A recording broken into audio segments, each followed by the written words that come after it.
Claus Toksvig Kjær, Nørlum, CEO. And I'm born in Korea, but in Denmark.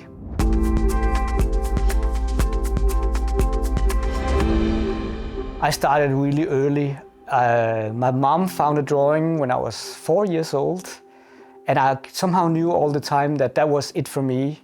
Watching old cartoons back in the day when we had one channel, I was obsessed with the Looney Tunes stuff and Tex Avery and Tom and Jerry and everything cartoon I was fascinated about. I always knew that I wanted to do it, but was it possible to do it? Before the internet, there was not a lot of things. You need to know someone who had something to do with the industry to, I think, have a chance. That's what I thought. I also thought at one point, okay, I have to go to London or New York to pursue this because there was no place in Denmark. All this was in my head at one point in high school, but there weren't a lot of help around until I met somebody's father whose son worked at DreamWorks. That's how it started for me. He told me that he studied in Viborg. I was like, can you be an animator in Viborg? Yes, they actually have one of the best schools in the world. I had no idea. That was the entrance for me, and I contacted the school, and the rest is kind of history. Then I applied, actually, and didn't get in the first time because the competition was all pretty bad at one point, because a lot of people were really good. I was used to draw on my own, but once you get into where all are good at it, then I realized I wasn't as good. So I need to train more. So I actually spent a year in Aarhus, where I drew all the time, which was a course in character animation, was it called. It was 1 year, and because of the teachers, and it wasn't a public education, you had to pay 100,000 Danish kroner, which is a lot, for 1 year, which people were happily doing, you know. So some took huge loan and hoped it would work out after. I pursued it. It cost a lot of money, but I also had teachers from Pixar, Disney, DreamWorks, we talked about DreamWorks, was supervisors on Toy Story 2, Monsters Incorporated, Finding Nemo. Those kind of teachers had a huge impact on my life also after.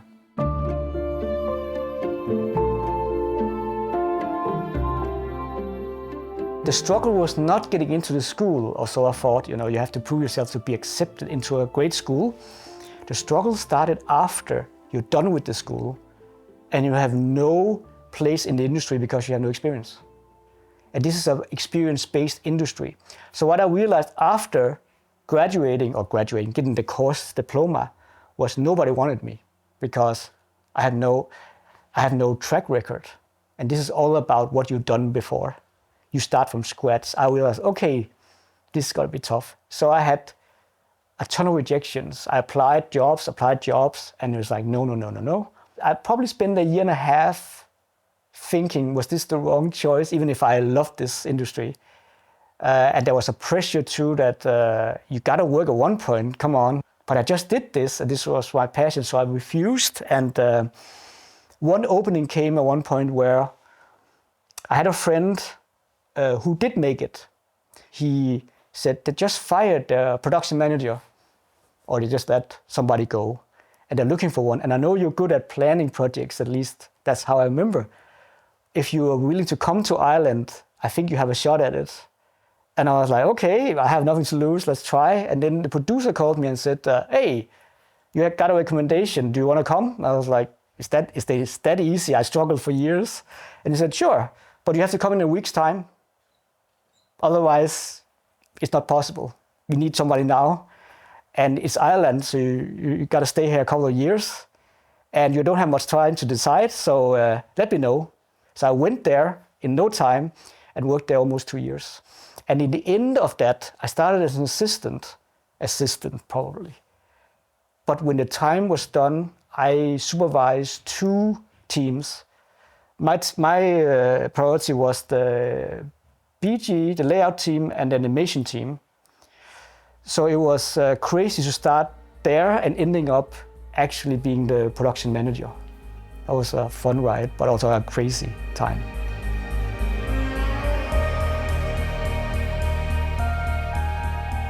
It was Steve Jobs who said, you can't connect the dots moving forward. You can only connect them looking backwards. So it's impossible to avoid mistakes sometimes, because how could you know? You always go into a project or a relationship with the best intentions. I never heard somebody saying we're gonna make this the worst movie ever. No way. Why does it become super bad then? Because it's a people skill. You don't control it yourself. You have so many layers that needs to go right before you can even consider making a great movie. So to make a masterpiece of a movie is probably one of the hardest things, because that means that from the script and the story idea to 1 or 2 people, and then you add 200 people, and then there's distribution and all that, so many things can go wrong in that process.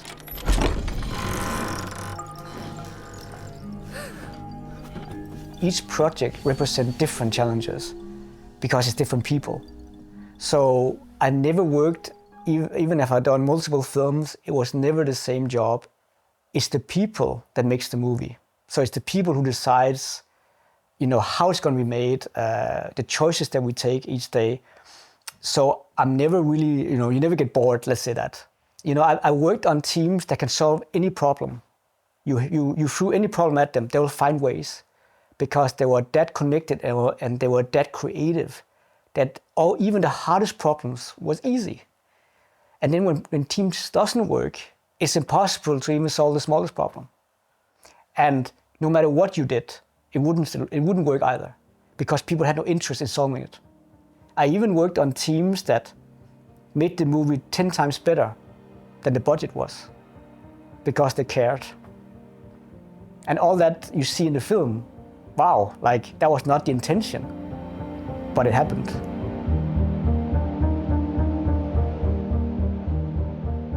Somebody will contact me and said, hey, we have a story that is really cool, or a script you can read. And they want me to produce it, fine. And we look at it, and sometimes it's not so good, and other times it's good, but it needs maybe a different ending, or you can discuss this sometimes with the directors. There are also directors that says, this is the version, take it or leave it, and okay, that's also fine, and then we decide if we want to do it. So it's basically looking at a script and deciding if you want to be part of it. And sometimes I also rejected films, which I don't think is, we could have done it, but it didn't feel home. It's a long marriage to make films. It takes, animation especially, takes years.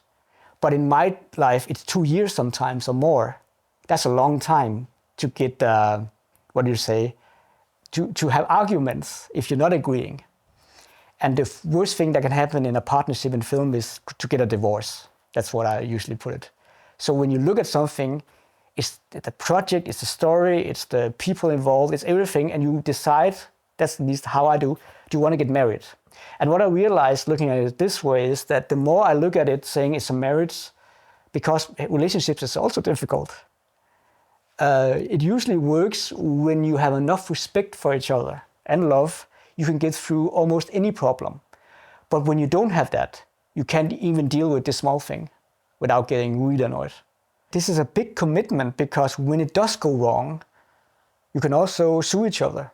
It can also be the end of a company.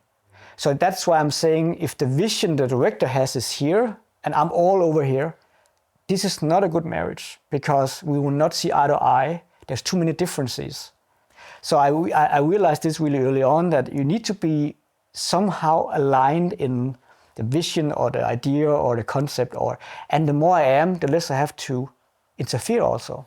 There's times when I also loved the story, but I could see that we did not get along, the chemistry was just off. But it's super tricky, because we had this conversation the other day where directing is so independently driven that you can have the same script and give it to 10 directors. I guarantee you have 10 different movies. Page by page is the same, but the vision they project onto will be so significantly different from the personality they also apply into the film. And this is why I feel like, it's also fascinating that you really sometimes molded that story into your vision. That's fascinating.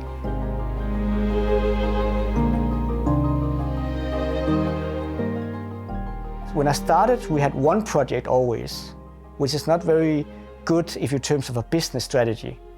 because you can never bet yourself on one horse.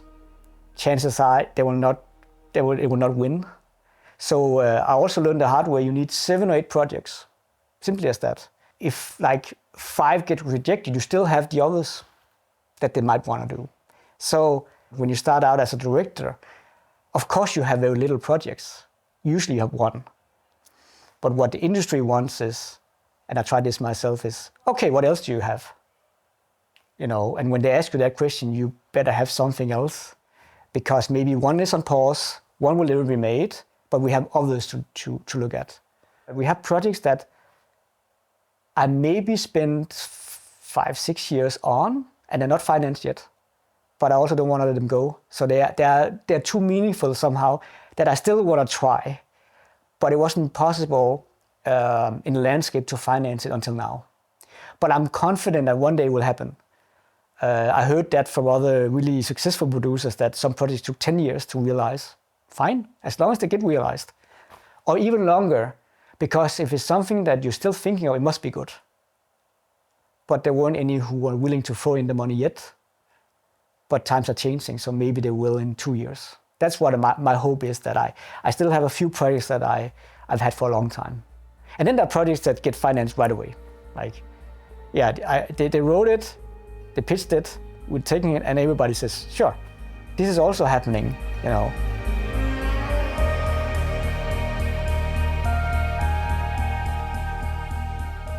We apply a lot of fundings because in Denmark we have access to a lot of film funds, and we apply the film funds.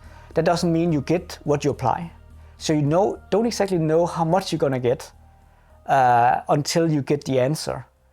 So if there's missing money, in the end of the day, I can put in my own investment just to make it happen. Otherwise, it wouldn't happen. And of course, the most expensive way of closing a gap, if we're not capable of it, is go to the bank and loan the money. But the problem there is there's interest, there's a payback schedule, and you never know how well the movie is going to be received either. So you're making something you have no control over. So if the movie fails, and you have this huge bank loan, that also destroys companies. So it's a hard fine line of how much do you love this? What's the risk? Do you dare to go in with this? Or how can you manage to close those gaps? There was one project I loved so much that I just had to do, and the financing was short. So I actually took all the money I could borrow in my own apartment and put it as a guarantee to make it happen. And I will not recommend this at all because this is super risky. And if it failed, I would be homeless.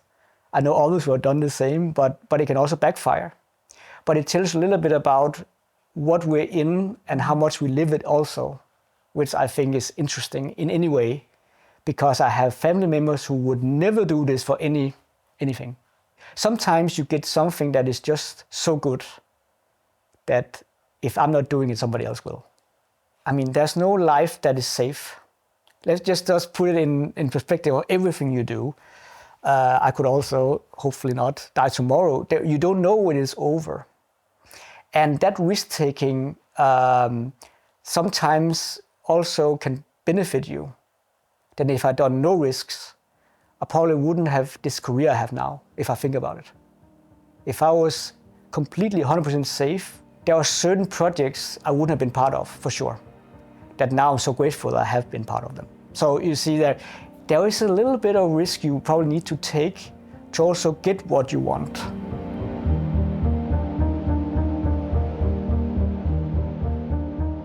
In the independent scene of animated films, which I represent, festivals are hugely important because we're not making the big blockbusters like Mission Impossible, just to give you that would sell itself, or James Bond. We are making smaller stories that are independently driven from Denmark or Sweden or Ireland or France. If it doesn't do well financially in the broadcasting section or the distribution sector, festivals is a great way of still getting it shown to audiences who can also reward you with awards and stuff by saying this is so good, regardless of how much money it made. So I think the festivals, in my opinion, plays a huge part when you're not in the highly driven commercial aspect of movie making. But I think the festival plays a huge part on distributing films that not necessarily wouldn't have found audiences otherwise. Nobody would have seen them. And one of the good ways and best ways for a director who has no record is getting recognized by a festival. If they take you in and praise you highly, more people will see it.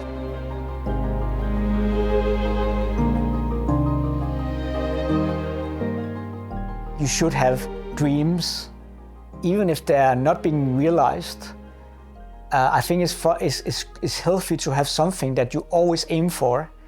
I always had this feeling in my career, because I can only talk about my life, that when I start to not care, maybe it's time to stop, because that's not good. That means I'm less passionate. I don't really care how it's going to be made. What makes projects great are I care enough that if I don't agree, I will say something. And I think that should always be the case. When you stop not saying that, there's something off. So we have this thing, at least in the core of our company, that, we won't be upset for you to say your opinion. It's not about you, or, because if you feel this strongly about something, we probably need to hear it.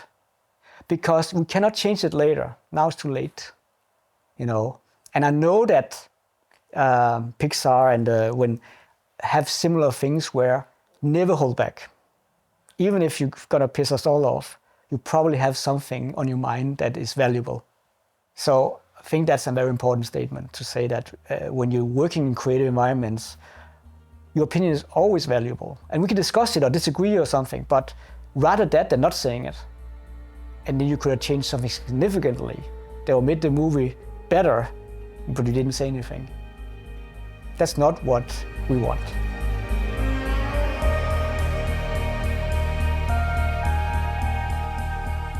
I think Disney said it the best. It's only your imagination that stops you from not doing whatever you want. So if you can imagine something, animation can take you there. And that is pretty fascinating, which I thought about. So I'll give you an example. So one of my favorite cartoons as a child was Tex Avery, because they're super fun, they're very short. But the thing is, every time the droopy or something do something to the wolf, he breaks into 1,000 pieces in a split second, and then he comes together again. That's animation for you. Imagine that creativity back then. Of course it's funny, but it also can do whatever you want. He could transform it into a car if you wanted. If you can think it, you can do it. It's only the human imagination that sets the limit for what you can do, right? And that is, I think, the success became that the more creative they got, the more fun and ridiculous it became, because that's animation. But there was one guy who said, you shouldn't do an animated film if it could be done equally well in the other medium, because animation needs to take you a different place.